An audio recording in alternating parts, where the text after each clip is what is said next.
A region already scarred by decades of conflict is once again on the edge. Drones fill the skies, oil prices are climbing, airports are shutting down, and world leaders are scrambling for answers. What started as a strike has now become a war that is shaking the entire global order.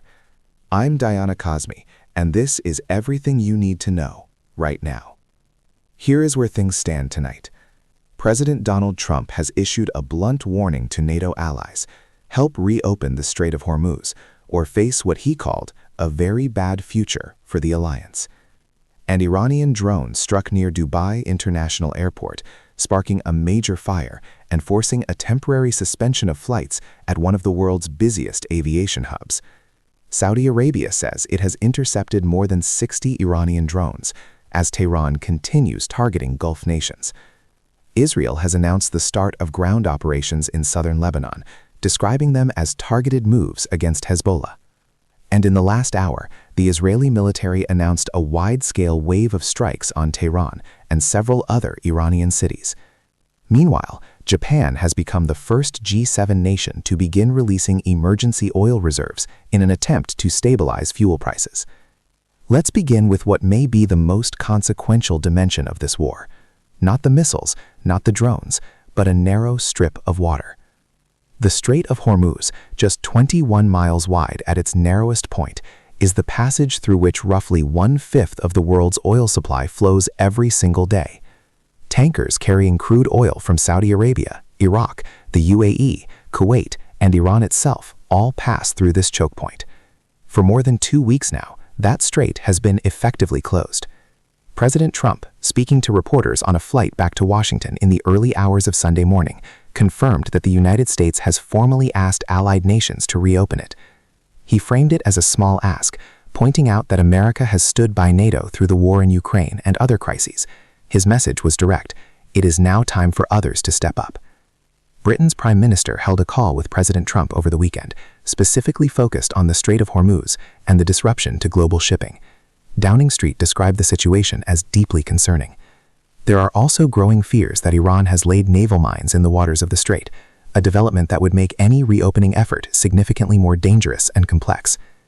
The war came visibly close to civilian life this weekend when a drone struck near Dubai International Airport. A large fire broke out and flights were temporarily suspended. Emirates Airline announced cancellations across its schedule. Other carriers followed. While operations have since partially resumed, the disruption sent a stark message. This came just one day after Iran's foreign minister publicly stated that his country was not targeting civilian or residential infrastructure. But the facts on the ground told a different story. A missile struck a vehicle, killing a civilian of Palestinian origin. A fire also broke out at a major oil terminal in Fujairah, one of the UAE's key energy facilities. Authorities say that fire has been contained with no reported injuries. UAE officials are furious. The country has long positioned itself as a stable, neutral hub in an unstable region. That image is now under direct threat. The Ministry of Defense confirmed it is actively responding to ongoing missile and drone threats from Iran. On another front, Israel has confirmed it has begun ground operations in southern Lebanon. The Israeli military says 3 divisions are already operating inside Lebanese territory, targeting what it describes as key Hezbollah strongholds. 2 additional divisions are expected to join the operation in the coming days, suggesting this is not a limited incursion, but a significant escalation. Israel is calling this a defensive maneuver, stating its purpose is to protect civilian communities in northern Israel that have been targeted by Hezbollah rocket fire. For Lebanon, however, the situation is devastating. The country's health ministry reports that at least 850 people have been killed since the 2nd of March. Thousands more have been displaced from their homes. The British government announced £5 million in emergency humanitarian funding for Lebanon this morning. Our correspondent in Jerusalem described it plainly. For the Lebanese people, this is another blow to their sovereignty and a very worrying development. Inside Iran, Israeli strikes have been relentless. The main research center of Iran's space agency was engulfed in flames over the weekend. Across Tehran and other cities, buildings have been reduced to shells. In one of the more symbolic strikes, Israel confirmed it destroyed an aircraft that was previously used by the late Supreme Leader. The Israeli military says the plane was also regularly used by senior Iranian officials, including military figures traveling to allied countries to procure weapons.